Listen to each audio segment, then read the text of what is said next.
gwasanaeth yn croesawu'r Nadolig, yn noswyl y Nadolig, yn hwyr yn y nos, chwarter wedi 11 yn y nos. Ac felly, be fydd hwnna'n amlwg, Rhagfyr 24, ac ond mwch chi'n cofio pryd mae noswyl y Nadolig. Fe fydd pob un o'r cyfarfodydd yma, gobeithio, yn fyw ar y we hefyd. Felly, os ych chi yn dod ar draws pobl sydd falle a diddordeb ond yn ffeindio fe'n anodd i gyrraedd yn ystod yr wythnos neu'n arbennig y noswyl yn y Nadolig, mor hwyr yn y nos. Bydd nifer o bobl ddim yn gallu mynychu'r cyfarfod yna oherwydd falle bod plant ac yn y blaen ganddyn nhw.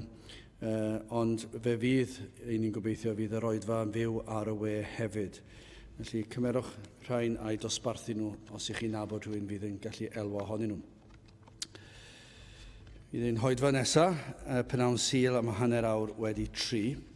Nawr wrth i ni gymryd y casgliad gen i ganu tra'r ein heistedd emyn 303, 3-3, pam o pam bechadur cyndyn. 3-3.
Bydd awyn darlleniad yn yr Efengil Nolig, y benod gyntaf, Lyc penod 1 ac yn dechrau'n adnod 67.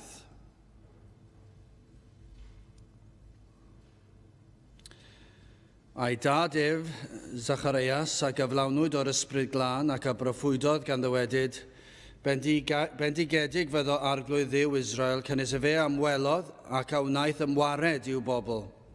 Mae gyfeodd yr chafodd gorn a chawdwriaeth i ni, yn hyd Dafydd ei wasanaethwr, megis y llyfarodd trwy enau ei sanctaidd broffwydi, yr rhai oedd o ddechreuad y byd, fel y byddai i ni ymwared rhag ein gelynion, ac o law pawb o'n caseuon. i gwblhau'r drigaredd a'n tadau ac i gofio ei sanctaidd gyfamod, y llw a dyngodd e fe wrth ein tad Abraham a roddi i ni, gwedi ein rhyddhau o law ein gylynion, ei wasanaethu ef yn ddiofn. Mewn sancteiddrwydd a chyfiawnder ger ei fron ef, holl dyddiau ein bywyd, a thithau fachgenyn a elwyr yn broffwyd i'r goruchaf, cynnes ti a ei o'i flaen wyneb yr arglwydd i baratoi ei ffyrdd ef, i roddi gwybodaeth a chawdwriaeth i'w bobl trwy faddeuant o'i pechodau. Oherwydd tirioneb trigaredd ein Duw, trwy'r hon yr ymwelodd â ni i godiad hael o'r uchelder, i lywyrchu'r rhai sydd yn eistedd mewn tywyllwch a chysgod angau i gyfeirio ein traed i ffordd tangnefedd, a'r bachgen a gynyddodd ac a gryfhawyd yn yr ysbryd ac a fi yn y diffeithwch hyd y dydd yr ymddangosodd e fe i'r Israel. Bydde bendith Duw ar ei air sanctaidd ef. Gadewch ni nawr droi at ein harglwydd mewn gweddi. Diolch yn ei ti unwaith eto, Dduw, am gyfle i ddod ger dy fron ac i ddod â'n mawl a'n deisyfiadau. Diolch i ti am dy holl fendithion tuag atom ni ac am y ffaith ein bod yn gallu sefyll ger dy fron yn rhai sydd yn crwydro ac yn dadl i lawr, yn eog ym mhob ystyr o'r gair. O Dduw, i ni wedi torri dy gyfraith di, ni wedi troi ein cefnau ar dair dro ar ôl tro. Ac eto, Dduw, i ni yn diolch bod yr arglwydd Iesu wedi cyflawni y gyfraith yn llwyr yn ein lle ni. Ac felly, trwy ei heiddiannau ef, i ni yn sefyll oedd flaen. Ac felly, fel dy blant, fel rhai sydd wedi ei mabwysiadu i deulu di. Felly, o Dduw, i ni yn dod yn ostyngedig ac eto'n hyderus bod na wrandawiad gennym dy fod yn dad nefol arnom ac yn dad sydd yn gofalu am dy blant. Ac felly o Dduw, i ni yn dod ger dy fron yn cyfaddef ein gwendid a'n methiant ac yn gofyn ar ei ti ymweld yn unwaith eto. O Dduw, i ni yn byw mewn oes rhyfedd iawn, oes sydd wedi llwyr anghofio am ei creawdwr, oes lle mae pethau'r byd yn golygu popeth, yma yna gymaint o dduwiau eraill wedi ei creu gan ddyn. Ac eto, Dduw, nid ydyn ni'n cofio am yr un Duw a'i creodd hwnnw. O felly, o Dduw, i ni yn gofyn i ti i ddychwelyd atom ar ei ti ddod ac i weithio trwy nerth yr ysbryd glân ac i weithio yng nghelonau y rhai sydd o'n cwmpas ni yn y ddinas hon ac yn ein gwlad ni. A byddwn ni yn cael gweld dyddiau lle rwy ti yn dod ac yn tywys pobl at y ti dy hun. Ac o Dduw, y bydd y wlad yma unwaith eto yn cael ei adnabod fel y wlad sydd wedi ei bendithio, gwlad sydd wedi cael y profiad o ymweliad arall, ymweliad dwyfol arall, o lan ysbryd yn cael ei dywall arnom. Ac o Dduw, felly ni yn gweddio, ar i ni weld hyn yn ein dyddiau ni, ar i ni cael gweld dy air di'n cael ei ffrigethu yn nerth yr ysbryd glân. Ac o Dduw, y byddwn ni yn cael gweld ffrwyth. O Dduw, rhai yn dod dan edifeirwch ac yn credu ac yn ymddiried yn yr arglwydd Iesu Grist. O Dduw, i ni yn gofyn i ti wneud hyn, i ni yn cyfaddef ein gwendid yn ein ffydd ni. O Dduw, i ni'n llawn am heion mor aml ac yn gofyn ti faddau ni am hyn. Gad i ni cael y disgwyliadau hynny yn ddyddiol. O Dduw, i ni ddeffro yn y bore yn disgwyl pethau mawr ohono ti. O Dduw, i ni yn cyflwyno'n hoedfa ni yn nos Iau ac yn gweddio y byddwn ni yn cael gweld dy bresenoldeb yma. O Dduw, i ni yn gweddio bydd na bobl yn dod, ond yn bennaf oll, o Dduw, i ni'n gweddio bydde di yn cael dy ddyrchafu goriwch pob enw arall. Ac o Dduw, y bydd y bresenoldeb yn real iawn i bob un sydd yma, a byddwn ni'n ymwybodol dy fod ti yma yn ein plith. Ac felly, os yw yn unol at y wyllus, i ni yn gweddio ar ei ti, ddwy'n pobl at y ti dy hun, y bydd na rhai yn dod i wrando ar dair yr nos Iau hon, ac y bydde ti yn nerthu dy was wrth iddo fe gyhoeddi y ffordd i achawdwriaeth. Ac o Dduw, yn gweddio, Dduw, mae ti fydd yn cael y mawl a'r clod. Felly o Dduw, i ni yn gweddio, i ti fod gyda ni yma nawr, bendithiau'r oedfa hon a'r holl ddydd. I ni'n gweddio am yr wythnos sydd o'n blaenau, nertha ni fyw ein bywydau, mewn modd sydd yn dy ogoneddu di. Cadwa ni a diogelan hamser nawr, i ni'n gofyn hyn oll, trwy enw ac heiddiant ein harglwydd Iesu Grist. Amen.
Dewch ni gan i emyn rhif 685. Fe sylwch chi, mae angen troi'r dudalen, mae yna bennill arall dros y dudalen, mae'n gallu eich twyllo chi feddwl bod yr emyn yn dod i ben ar ddiwedd y dudalen yma, ond mae yna ddwy bennill, felly 685 o fe enaid chwilian fanwl am drysorau 100,000 gwell, nag a fedd y greadigaeth am cynlyno i'r wlad bell. 685 gen i sefyll i'w chanu.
Byddai'n testyn o Luc y benod gyntaf ac adnod 68.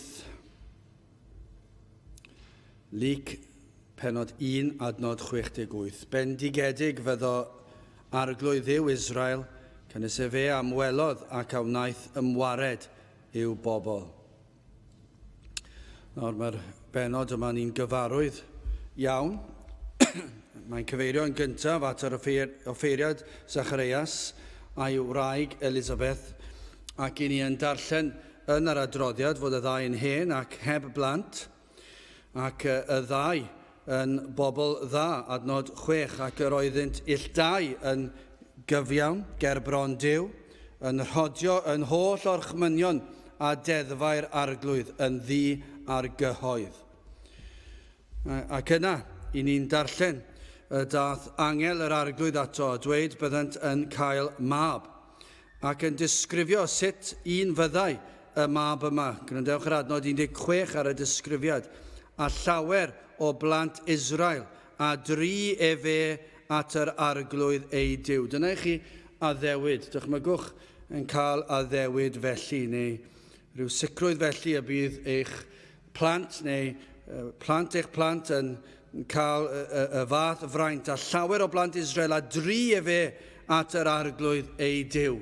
Dyna i chi fendith i Zacharias ac i Elizabeth wrth iddynt ddisgwyl yr plentyn yma i cael ei eni. Ac oherwydd i Zacharias gwestiynu sut byddai hyn gan ei bod nhw'n hen, i ni'n darllen adnod 19 ymlaen, a'r angel gan ateb a ddywedodd wrtho, mae fi yw Gabriel, yr hwn wyf yn sefyll ger bron Duw, ac anfonwyd i lefaru wrthyt ac i fynegu i ti'r newyddion da hyn. Ac wele, ti a fyddi fyd ac heb allu llefaru hyd y dydd y gwneler y pethau hyn, am na chredais dim geiriau i yr rhai y gyflawnir yn ei hamser. Ac felly, i ni'n darllen am hanes Mair a Joseph nesaf, i ni ddim yn bell o gyfnod yn Nadolig, felly i ni'n meddwl am hyn, Mair a Joseph yn hanes cyfarwydd iawn a'r newyddion y byddai Mair yn beichiogi ac iddi hi y genir mab Duw yr arglwydd Iesu Grist. Ac yna i ni'n darllen yn y benod sydd yn benod hir iawn. Mair yna'n mynd i weld ei chefnither Elizabeth ac yna i ni'n cael yr adroddiad ganwyd Ioan, sef Ioan Fedyddiwr. Felly dyna'r cyd-destun yr rhan yma o'r benod. Felly'n gyntaf, hoffwn ni edrych ar y llawenydd a gorfoledd sydd yma. Ac yna concro a theirnasu ac yna'n olaf gwasanaethu a dyfalbarhad. Ond yn gyntaf, llawenydd a gorfoledd.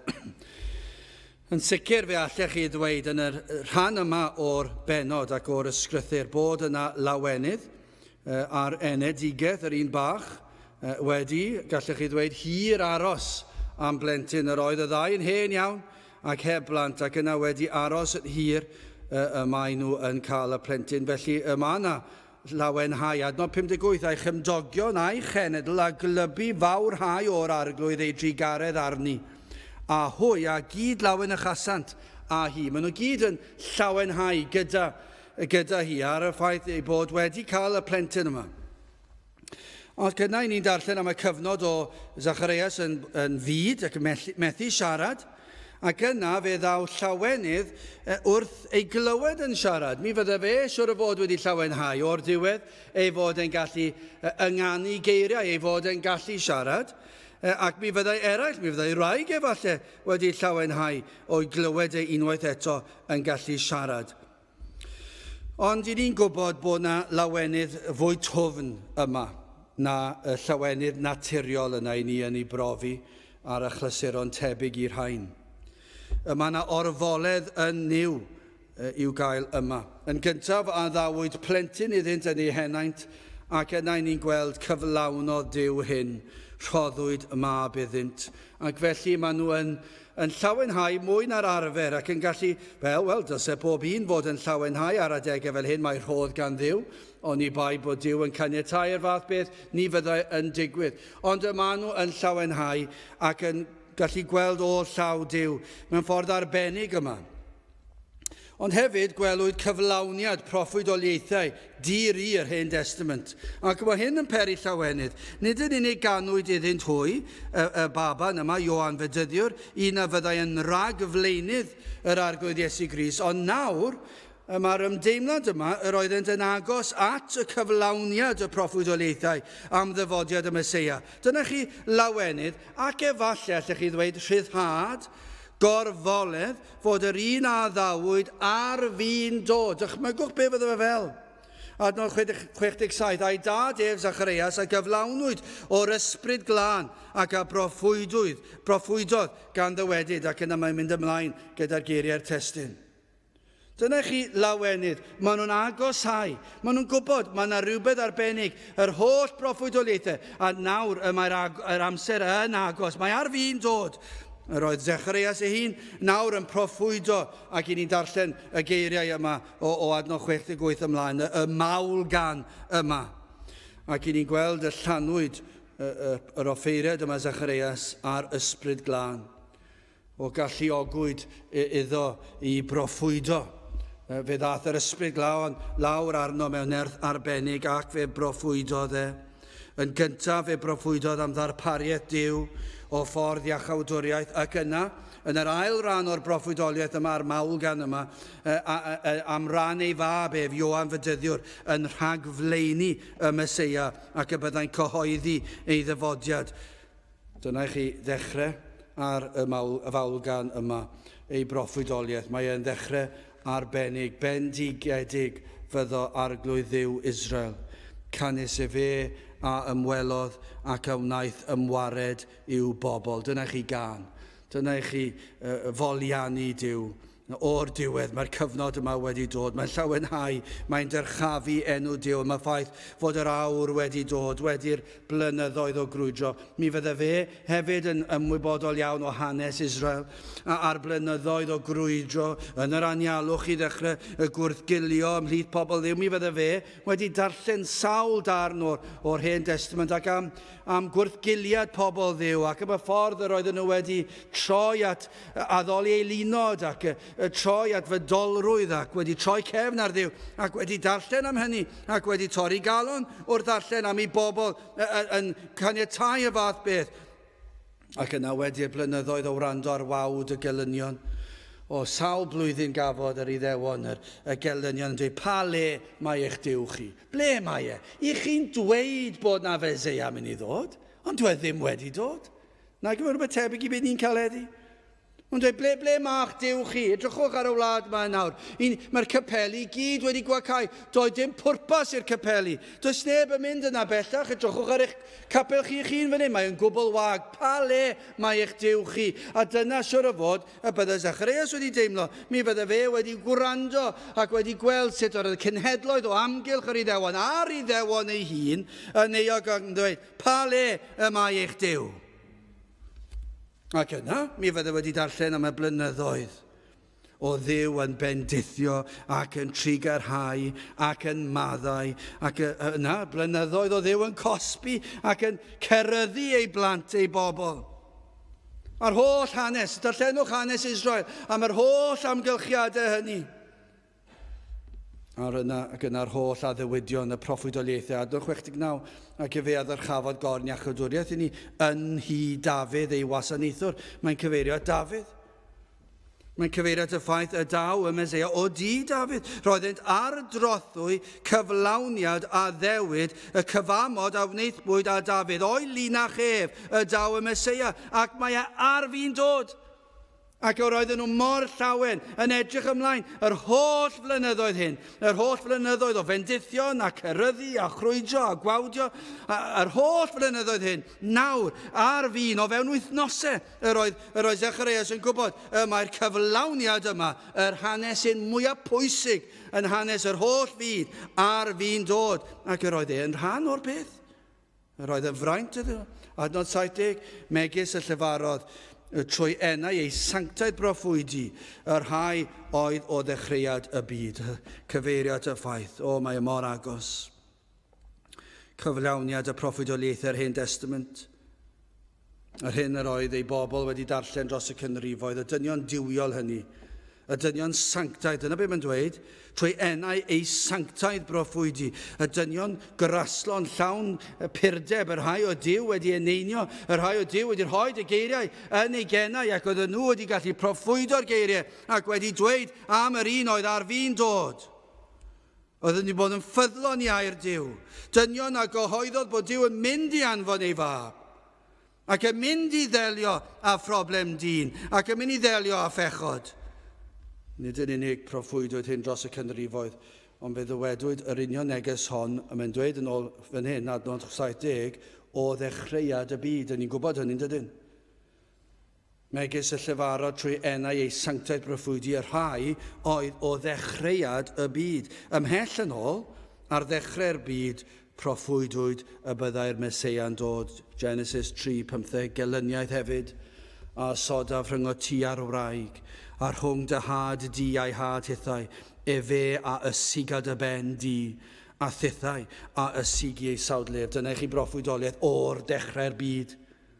Nid oedd Duw wedi anghofio ei bobl, yr oedd wedi addo ymyrryd a ddawod waredigaeth, a ddawod iachawdwriaeth, fe a ddawod yr anfona ei fab. Dyna'r addewid.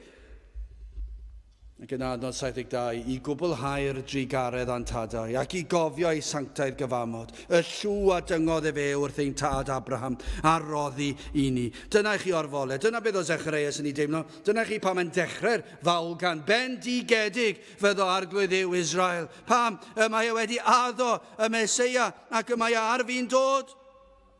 Mae ar fi'n cyrraedd, roedd ei fab Ioan Fedyddiwr yn mynd i gyhoeddi hyn. Dyma o tasg Ioan Fedyddiwr, yr oedd e'n ragflaenydd i'r Meseia ac yn mynd i gyhoeddi y ffordd iachawdwriaeth bod yr Iesu, y Meseia, yn mynd i ddod ac ar fi'n dod ac wedi dod. Dyna beth oedd y dasg.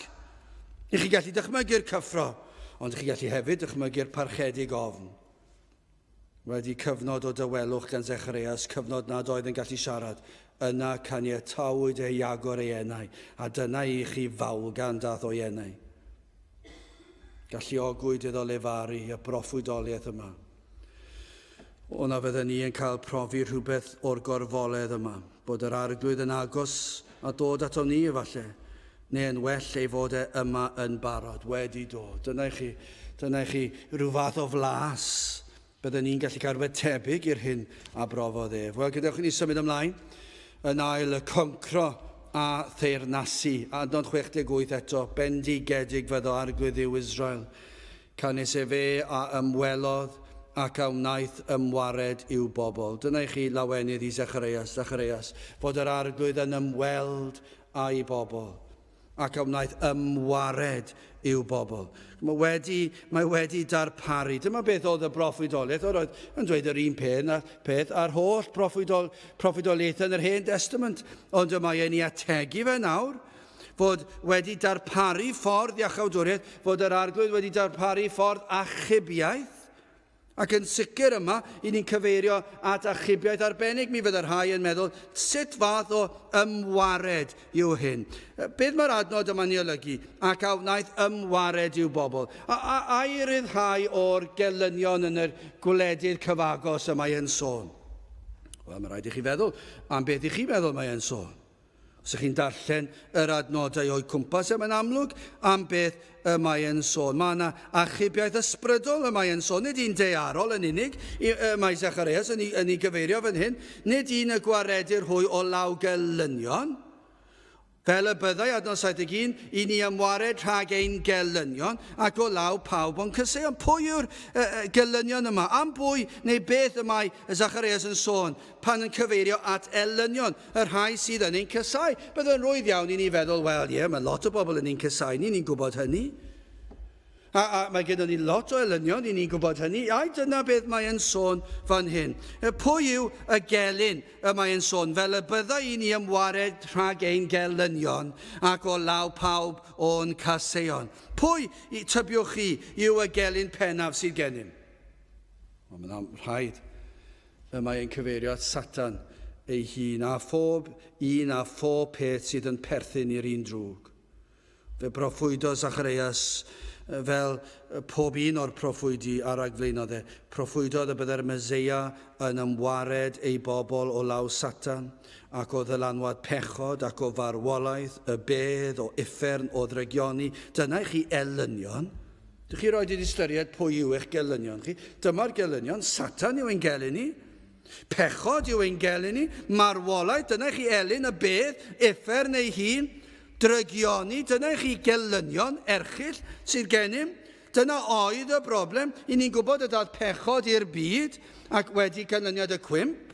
Ac o'r herwydd hyn, fe ddath dyn yn gaeth ddiwedd, fe ddath yn gaeth i bechod ac i Satan. Ond nid ydych chi yn tystio i hyn, mi fyswn ni'n licio cwrdd â unrhyw un, byddai'n mentro dweud yn wahanol. Os ydyn nhw'n onest hynny yw. Bydde unrhyw un yn gallu gwadu'r ffaith i bod nhw'n gaeth i bechod.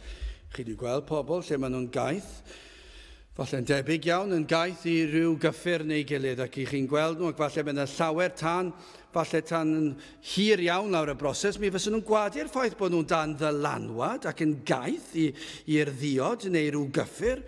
Mi fydden nhw'n gwadu'r peth, maen nhw'n ddigon iawn, maen nhw'n gallu ymdopi. Ac i chi'n gweld mae bywyd yn cael ei distrywio'n llwyr. Maen nhw'n gaeth, dyn nhw ddim yn sylweddoli hynny, dyn nhw ddim yn gallu rhwystro'r peth, ac maen nhw'n parhau i fynd yn bellach ac yn bellach. A falle rhyw fath o ddarlun sydd gyda ni gyda pechod. Mae dyn yn ôl y Beibl yn gaeth i bechod. Dyw e ddim yn gallu gwneud dim byd am y peth. Mae e'n ffeindio hi'n wastad yn ildio i temptasiwn. Ond y broblem yw, dyn nhw ddim yn sylweddoli hynny. A dydyn nhw ddim eisiau cydnabod y peth. Ac yna fel yr rhai sydd yn gaeth i'r ddiod, efallai ymhen blynyddoedd, ac efallai bod e'n rhy hwyr. Mewn llawer i achos, yr rhai sy'n gaeth i rhyw gyffuriau, yn gallu gwneud gymaint o niwed i'r corff. Ond mae pechod yn gwneud mwy o niwed i'r corff. Lla ddim dychmygu unrhyw gyffur gwaith na pechod. Mae pechod yn dinistrio'r enaid. Ac mi rydych chi'n gaeth i bechod. Dydych chi ddim yn gallu brwydro yn llwyddiannus yn ei erbyn. Efallai wedi ymdrechu ni'n ei weld ar ddechrau bob blwyddyn dydyn ni. Pobl yn neud rhyw fath o addewidion o ceisio gwella beth bynnag yw e. Ac efallai meddwl bod nhw wedi llwyddo, ond yna i chi'n cael eich llorio ar ôl chydig o ddyddiau, neu chydig o oriau hyd yn oed. Y tro ar ôl tro chi'n troi yn ôl at y pechod. Ac yna falle bod chi'n cael gwared ar rhyw fath o bechod ac yna i chi'n cyflwyno un newydd i fewn. Gyn ni'n gwybod hyn gyda balchder ond ydyn ni. Allech chi fod yn delio â sawl pechod, ond yna dyma un o'r rai gweitha balchder. Ac yma yn ymddangos i'r wyneb mor aml. Bod efallai rydych chi'n brwydro yn erbyn balchder ac yna i fod yn ymddangos mewn sgwrs. Chi roed wedi cael y profiad hynny. Chi bod hyd yn oed fel Cristnogion ni'n gallu gwneud e. I ni'n gwneud yn aml iawn. Dwi'n aml wedi ffeindio fe hun mewn rhyw fath o sgwrs. Ac yn yr ychydig pethau falle mi fyswn ni'n gallu ymfalchu ynddo, a falle does dim lle i ymfalchu ynddo fe. Rhywsut neu gilydd, dwi wedi wthio fe mewn i'r sgwrs, rhywle neu gilydd. Mae wedi dod mewn yn sydyn iawn. Dwi wedi dweud rhywbeth, i chi yn sylweddoli mae fi nath hwnna, ond dwi ddim yn dweud y cweit fel yna, ond mae'n dod i fewn. A mae'r balchder ac dwi'n sefyll na, sut yn y byd nes i ddweud na? Sut nes i lwyddo dweud hynny? Pam oedd angen i fi ddweud hynny? Pam oedd rhaid i fi ddweud? I ni'n gallu gwneud yma'n capel yn dydyn ni. Ni'n licio gadael i bobl i wybod. Ni jyst yn dod fe mewn. Jyst gadael chi wybod beth dwi wedi wneud a pwy dwi wedi helpu a os dwi wedi wneud rhyw das neu gilydd a rhywsut neu gilydd. A beth sy'n waith, mae'r pobl sydd yn ohoni bod yn Gristnogion, a gellir dadlu os yw hwn yn dieb parhaol, mae rhaid chi ofyn, a oes na ddealltwriaeth, i ni'n ffeindio fe rhywsut neu gilydd, ein bod ni'n dweud y droi'r amser. I chi'n sylweddoli, mae fi nath hwn, a dyma beth dwi wedi wneud, ond mater o weddi yw e. Ac i ni'n dod ar elfen ysbrydol mewn i'n balchder ni. Mae'n gwai arno ni bod ni'n wneud y fath beth. Ond i ni'n wneud e mor hwydd. Dwi'n ffeindio fe na'n wneud e'n lot rhy aml. O, mae balchder yn afiach o beth. Dyrchafu'r hunan fel petai gyda ni rhywbeth i ddyrchafu. Dydych chi falle ddim yn gallu egluro nac esbonio. Ond mae'r gogwydd wastad at bechod. Wy'n disgrifio neithiwr gyda'r pobl ifanc am yr gêm yna, gyda'r bowls yna, peli, gyda'r pwysau ar un ochr. Ond nid yma'r disgrifiad i'r anghredadyn, mae'r bel falle'n ymddangos yn mynd yn syth i ddechrau, ac yna mae yna ogwydd draw. Mae'n mynd i ffwrdd, ac mae fel pan chi'n chwarae'r gêm yn anghywir, chi wedi rhoi y pwysau ar yr ochr anghywir, a chi'n rhoi e, a chi'n gweld y bel yn mynd draw fyna, ac fyna chi eisiau fe fynd. Ac onid dyna disgrifiad o bobl y byd, mae'r gogwydd at bechod trwy'r amser, at falchder, a at yr hunan trwy'r amser. Mae'ch meddwl wastad yn crwydro at bethau na ddylsech feddwl amdano. Mae'n dod allan mor gloi. Mae'n dod allan o'r meddwl ac yn troi yn eiriau ac yn weithredoedd. Ar hyn yr oeddech chi'n meddwl amdano rhyw bryd neu gilydd fe ddaw allan mewn rhyw air. Pan i chi'n ffeindio chi'n yn meddwl am bethau na ddylsech chi, yna mae'n cael ei drosglwyddo i eiriau neu weithredoedd yn reit fuan. Wel, dyna chi elynion ffyrnig sydd gennym. Ac maen nhw'n elynion nerthol, ond nid yw'n nhw'n nerthol. Maen nhw mor bwerus, mor bwerus. Mae e mor anodd i wrth sefyll y temtasiwn, ac mae'n digwydd mor naturiol, ac mae'r temtasiwn mor gryf. Maen nhw'n elynion na allwn ei gorchfygu. Ac os ni'n gallu honni ein bod ni'n gorchfygu nhw, i ni dim ond yn gorchfygu'r rhai bach na ar y pen, fel falle petai, rhyw fath o rai rhwydd. I ni falle wedi rhwystro ni'n rhoi ateb nôl.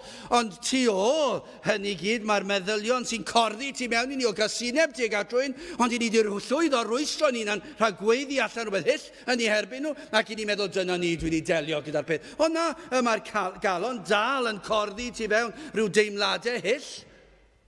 Ond i ni'n meddwl bod ni wedi llwyddo. Dydyn ni ddim wedi dod yn agos i'r peth. Mae mor anodd i orchfygu'r gelyn yma. Ac yna beth am y gelyn o farwolaeth. Fedrwn ni ddim gwneud dim byd am y gelyn yna. Dyna yw canlyniad pechod adda. Dyna chi canlyniad pechod yw marwolaeth. Fe ddath marwolaeth.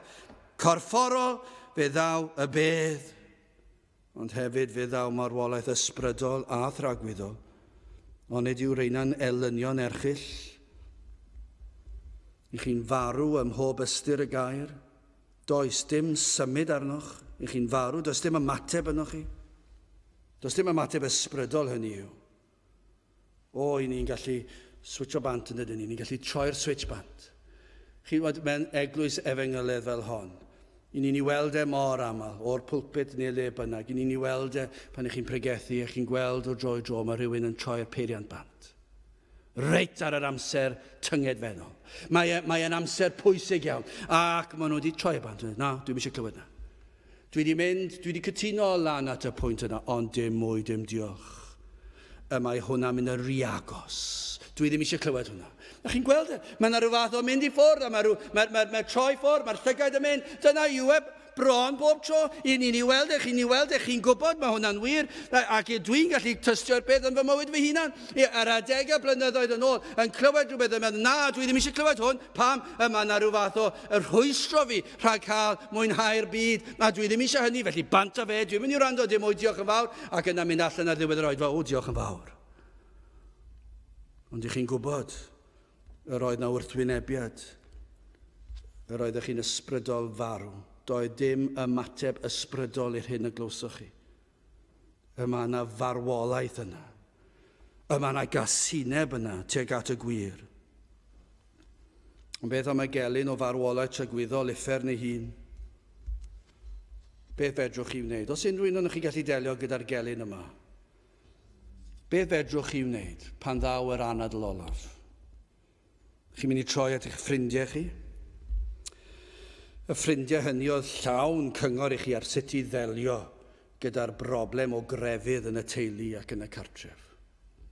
Be maen nhw'n mynd i wneud i chi pan ddaw yr eiliad honno, pan y byddwch chi'n sefyll o flaen eich barnwr? Ac yna fyddwch chi'n dweud, wel, yr oedd fy ffrindiau'n dweud oedd pethau hyn ddim yn mynd i ddigwydd. Ac yna fe fydd y ddedfryd yn cael ei gyhoeddi ac yn dweud, mi glywsoch chi'r efengil. Fe gawsoch chi'ch rhybuddio bob un dydd. Ond be wnaethoch chi? Anwybyddu. Roedd well da chi ffrindiau. Roedd well da chi eich cwmni'r byd. Roedd well ganddoch chi eich cerddoriaeth, eich chwaraeon chi, beth bynnag yw e. Dyna oedd eich diwiau chi. Doeddech chi ddim yn gwrando ar yr hyn gafodd ei bregethu. Gawsoch chi yr neges yn glir. Gawsoch chi fe'n ffyddlon yn reolaidd. Ond beth wnaethoch chi? Troi'r peiriant bant. Doeddech chi ddim eisiau gwrando. O'ch chi'n dweud dim mwy, dim diolch yn fawr. Ond beth newch chi pan ddewch chi at y gelyn olaf hynny? Chwa beth sydd fan hyn, ond fe a ddawyd help. Dyma be mae Zacharias yn dweud. Mae'n proffwydo fe a ddawyd iachawdwriaeth, ymwared o hyn i gyd. Dyna beth yw e. Bendigedig fyddo'r arglwydd yw Israel, canis e fe a ymwelodd, ac a wnaeth ymwared i'w bobl. Mae'r arglwydd wedi gwneud ymwared i'w bobl.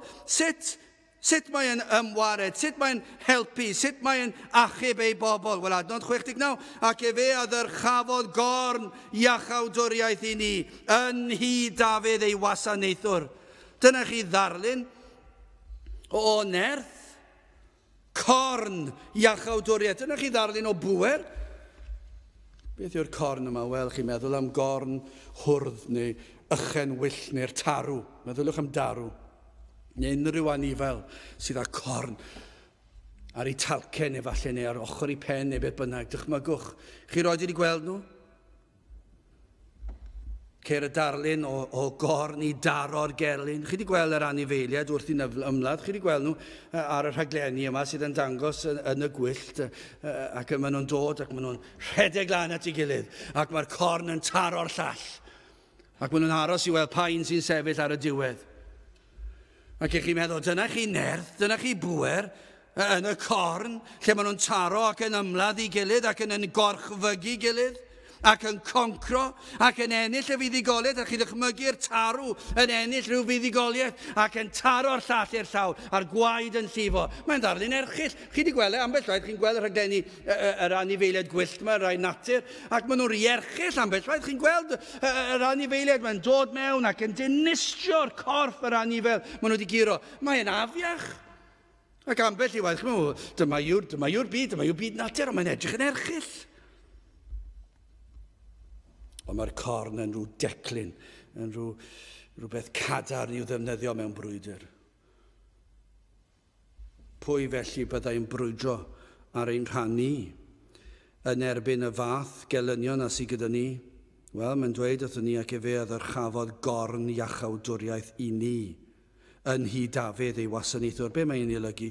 Mae yna un sydd yn mynd i ddod yn nerthol i ymladd drosom ni, i frwydro fel yr anifeiliaid yn taro'n erbyn ei gilydd. A mae gyda ni un sydd ar corn fwyaf cryf, y fwyaf cadarn, y Meseia, yr arglwydd Iesu Grist ei hun. Dyna be mae'n disgrifio. Byddai ef yn gorn iachawdwriaeth. Yr oes Zacharias yn proffwydo, fel pob un o proffwydi eraill, bydde'r Iesu yn dod, ac ef fydd y corn yma'r corn iachawdwriaeth. Byddai fel brenin yn concro ac yn teyrnasu, a thrwy ei fywyd, I ni'n gwybod cyflawnodd yr hyn oll y proffwydwyd amdano. Cyflawnodd holl ofynion yr un anfonodd ef. Yr oedd Duw wedi rhoi gofynion ar y mab, a beth nath yr Iesu fe gyflawnodd e'r cyfan. Fe gyflawnodd yr hyn oedd pwrpas ei ddifodiad. Fe ddath I fod yn gynrychiolydd i'w bobl, ac fe ddath I gyflawni'r gyfraith. Dyna chi nerth, bod na un yn gallu byw y gyfraith yn berffaith. I ni ddim hyd yn gallu byw y gyfraith yn berffaith am un munud heb sôn am fywyd cyfan. Ni'n gallu cadw un rhan o'r ddeddf. I ni'n torri bob rhan o'r gyfraith. Os nad yn llythrenol, yn ein meddyliau ni, yn ein calonau ni, I ni'n torri cyfraith Duw trwy'r amser. Ond fe ddath un corn iachawdwriaeth o di Dafydd, fe nath ddod, ac fe gyflawnodd e'r cyfan. Dyna chi bwer I fyw ar y ddeiar pechadurus hon, ac I beidio cael ei lygru gan unrhyw bechod. Nath yr Iesu ddim pechu mewn unrhyw ffordd. Dyna chi nerth. Ac oherwydd ein gelyn o bechod, oherwydd caethiwed I Satan, amhosibl oedd I ni fodloni gofynion y tad, ond fe nath Iesu Grist hyn yn ein lle. Ond fe wnaeth mwy na hynny, fe goncrodd fwy. Fe goncrodd gelynion wrth fynd i'r groes. Mae'r fuddugoliaeth yma, nid yn unig yn ei fywyd, dyna chi nerth yn ei fywyd, na lygrwyd gan un pechod o gwbl, ond fe ddangosodd ei nerth wrth fynd i'r groes. Rhaid oedd cael cyfiawnder, I ni'n gwybod hynny, rhaid oedd cael cosb am bechod, ond fe gymerodd Crist y gosb yn ein lle ar y groes. Ni fyddem ni byth fod wedi gallu delio hyn, bydde'n amhosib i ni. Bydden ni byth wedi gallu talu'r pris am ein rhyddhad o gaethiwed Satan. Bydde'n amhosib oedd y pris yr un ddrud. Bydden ni byth yn gallu rhyddhau'n hunan o grafangau yr un drwg.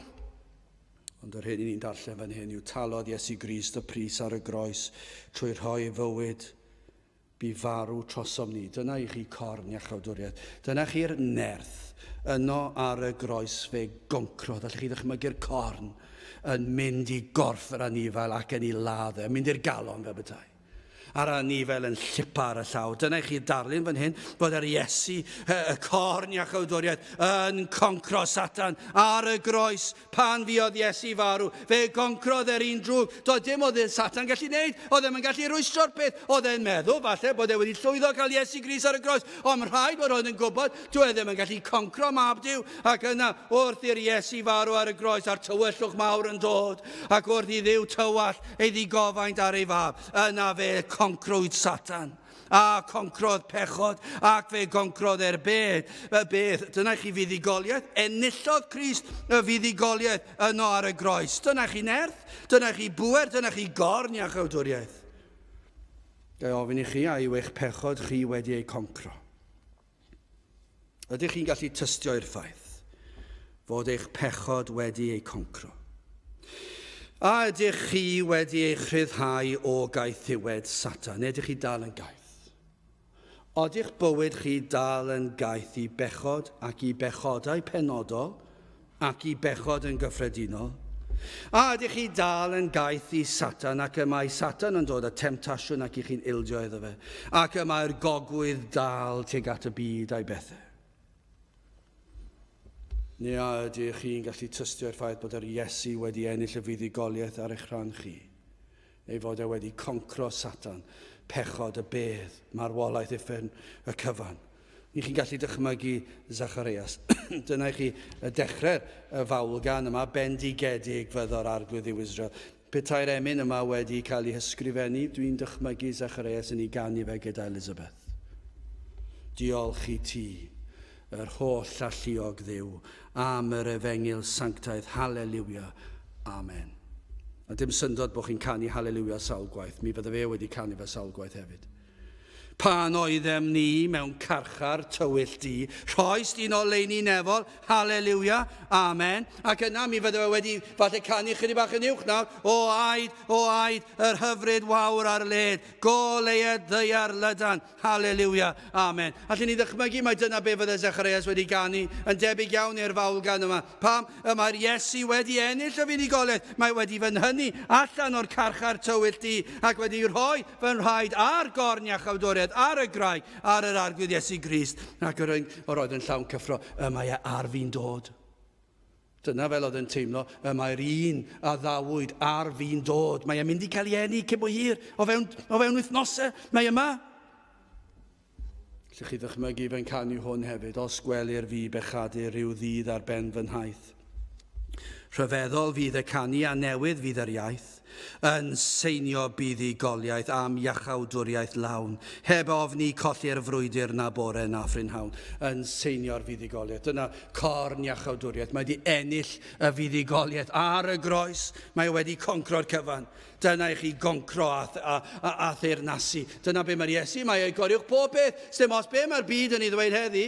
Sdim os be mae'r heini sydd yn anwybyddu'r sabath heddi yn ei ddweud. Ond ni'n gwybod, mae'r Iesu wedi concro ac mae yn teirnasu. Wel, I orffen, beth am yr gwasanaethu ar dyfal barhad yma? Wel, drychwch ar adnodau 74 a 75. Gwedi ein rhyddhau o law ein gylynion, ei wasanaethu ef yn ddi-ofn, mewn sancteiddrwydd a chyfiawnder ger ei fron ef, holl dyddiau ein bywyd. Mae'r iachawdwriaeth y sonir yma mor wahanol i'r hyn I ni wedi weld yn ddiweddar yn ein gwlad ni. Mae'r hyn sy'n cael ei ddisgrifio fan hyn, petach chi'n darllen yr adnodau yma nawr ac yn meddwl am ein gwlad ni, byddwch chi ddim yn gweld dim byd tebyg. Dyw e ddim wastad wedi bod felly. Gallwn ni lawenhau bod ein gwlad wedi profi'r gwir iachawdwriaeth dros ganrifoedd. Does dim ond rhaid darllen llyfrau hanes I wneud hynny. Darllenwch eich llyfrau hanes y ganrif y diwetha, dechrau'r ganrif diwetha, ar un cyn. Ewch yn ôl faint bynnag I chi moyn. Fe fyddwch chi'n dod ar draws yn ein gwlad ni, diwygiadau ar ôl diwygiadau, ymweliadau o Dduw yn ymwared ei bobl, iachawdwriaeth yn cael ei gyhoeddi, ac adnod 74 a 75 yn cael ei gyflawni. Mi roedd yr iachawdwriaeth yma ynghlwm ac adnod 74 a 75. Ond I ni wedi crwydro mell o hyn ers amser. Yn sicr dros 20 mlynedd diwetha, mi fyswn ni'n tybio dweud, a fwy na hynny, ond yr 20 mlynedd diwetha, fwy nag unrhyw beth yn ein gwlad ni. Dyna I chi ddirywia, dyna I chi troi cefn sy wedi bod.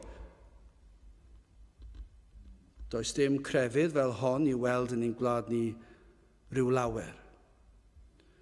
Pan welir gwir waith yr arglwydd, fe fyddwn ni'n gwybod hyn yn syth. Fe fyddwn ni'n gwybod ei fod yn waith o ddifri o'r nef ydyw. Pan fydd na rai yn honni ei bod yn dod I gredu, fe welir prawf o hyn. Fe fydd ei weld. Fe fydd na lawenydd. Fe fydd na ryddhad. Fe fydd y llawenydd yn arwain at rhywbeth arbennig. Fyddwn ni'n gweld y nerth, y pŵer, yr arglwydd yn concro ei pechod. Fe fydd yr unigolyn yma sydd wedi edifarhau ac wedi dod at y groes ac wedi gweld yr arglwydd Iesu Grist yn concro ei pechod ac yn delio ag ac yn rhoi maddeuant iddo fe a iolchi fe yn ei waed. Nawr fe fydd yr unigolyn yma nawr yn llawenhau ac fe fydd yna nerth o ddifri I goncro pechod yn ei fywyd. Fe welir hyn y mywyd y sawl a dderbynio bendithion iachawdwriaeth. Maent yn cael ei rhyddhau o gaethiwed y gelynion hyn I gyd. Mae'r faich yn syrthio oddi ar yr ysgwyddau. Mae'r cadwyni yn syrthio bant. Dyma'r rhan olaf o'r emyn dwi'n newydd I ddyfynu. Os do fi drwy'r anialwch rhyfeddaf fydd dy ras. am hennaid I lonyddwch rôl ganwaith golli'r maes, y maglau wedi ei torri am traed yn gwbl rydd, os gwelir fi fel hynny tragwyddol folia fydd. Adnod 74, gwedi ein rhyddhau o law ein gylynion, ei wasanaethu ef yn ddiofn, fe ddiflanna'r ofn, fe fydd yr ofn o Satan, ofn canlyniadau pechod, ofn dylanwad pechod, ofn marwolaeth, ofn y beth, ofn uffer, fe fydd yn diflannu. Fe fyddwn ni yn gwasanaethu'r arglwydd yn ddiofn. Pam fod yr ofn wedi mynd? Gan mai Crist sydd wedi ennill y fuddugoliaeth. Ac nawr i ni'n ddiogel, i ni wedi ein cuddio tu ôl y graig o dan ei adain, yn cael ein cysgodi. I ni wedi cael ein cuddio o darannau'r dderdd y petai, a chyhyddiadau'r gyfraith ar un drwg. Dyma pam mae'r Cristion yn gallu gwasanaethu'r arglwydd yn ddiofn, a mae'r Iesu wedi delio o'r cyfan, ac mae e'n gorchuddio'r Cristion, mae e'n ei amddiffyn y daniadau yna, mae e'n ei guddio fe tu ôl y graig, pa bynnag darlun i chi eisiau dychmygu, mae'r ofn yn mynd. Gorchuddir y Cristion yn llwyr a chyfiawnder y mab a pherffeithrwydd Crist, ac felly pa mae'r gyfraith yn taranu ac yn dweud am bechod, mae'r Cristion wedi cuddio o dan perffeithrwydd Crist, does dim ofn bellach.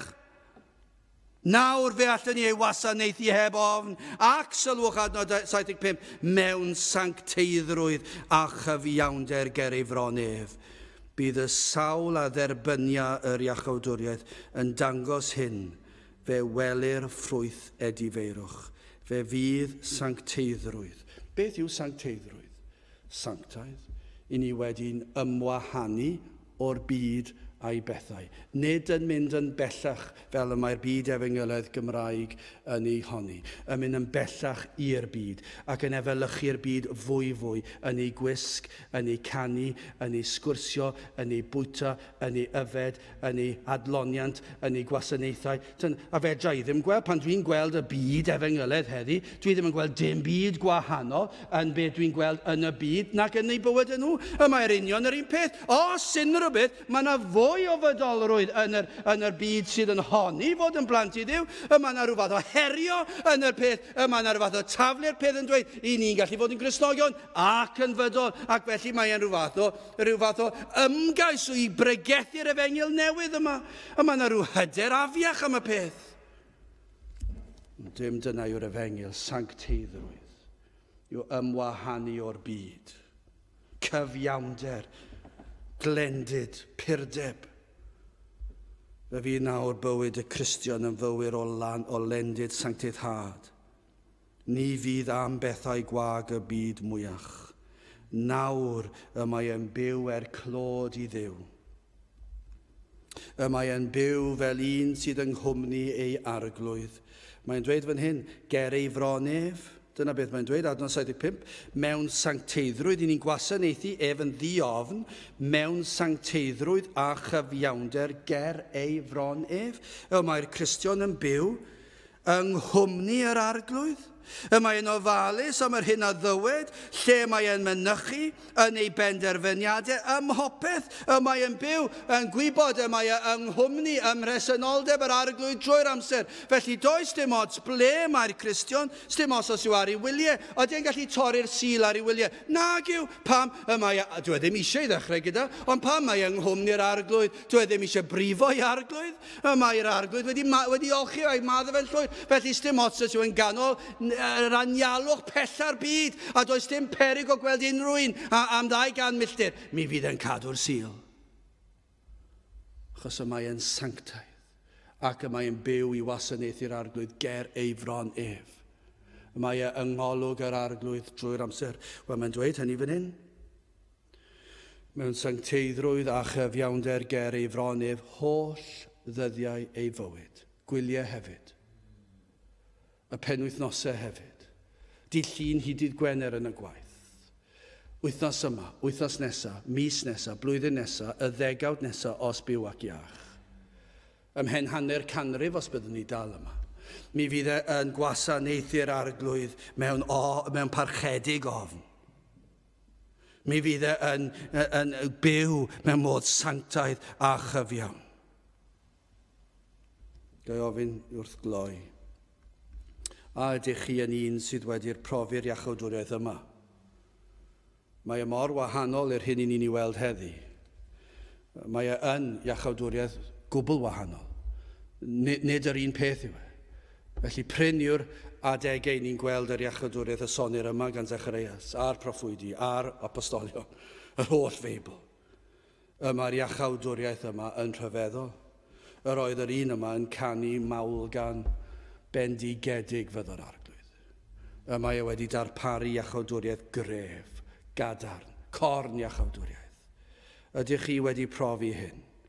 Ydych chi'n gwybod unrhyw beth ynglyn â hyn? Bendigedig fyddo arglwydd Dduw Israel, canis e fe a ymwelodd, ac a wnaeth ymwared i'w bobl. Gadewch i ni weddio. O Dduw, i ni yn diolch i ti am ffordd iachawdwriaeth, am gorn iachawdwriaeth, yr arglwydd Iesu Grist ei hun. Ac yn gweddio Dduw, y byddwn ni'n cael gweld effaith yr iachawdwriaeth yma yn ein bywydau ni, o Dduw, maddau ni am ein crwydro ffôl, am ein crwydro aml. O Dduw, i ni'n gweddio, y byddwn ni yn gwybod ein bod yn wir blant i ti, ac ein bod wedi profi o'r iachawdwriaeth hon. Ac o Dduw, nerthyn ni fod yr hyn ddylsen ni fod, yn byw yn dy olwg di, yn ddyddio, holl ddyddiau ein bywyd, mewn modd sanctaidd a chyfion. Gwna ni'n fath rai, i ni gofyn hyn o trwy enw ceidiant ein harglwydd Iesu Grist. Amen. Gadewch ni orffen ein gwasanaeth trwy ganu'r emyn rhif 288, 288, mi glywaf dyna'r lais yn galw arna fi. 288, gen i sefyll i'w chanu.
A nawr bydd i'n ras ein harglwydd Iesu Grist a chariad Duw a chymdeithas yr Ysbryd Glân fod gyda chwi oll hyd byth.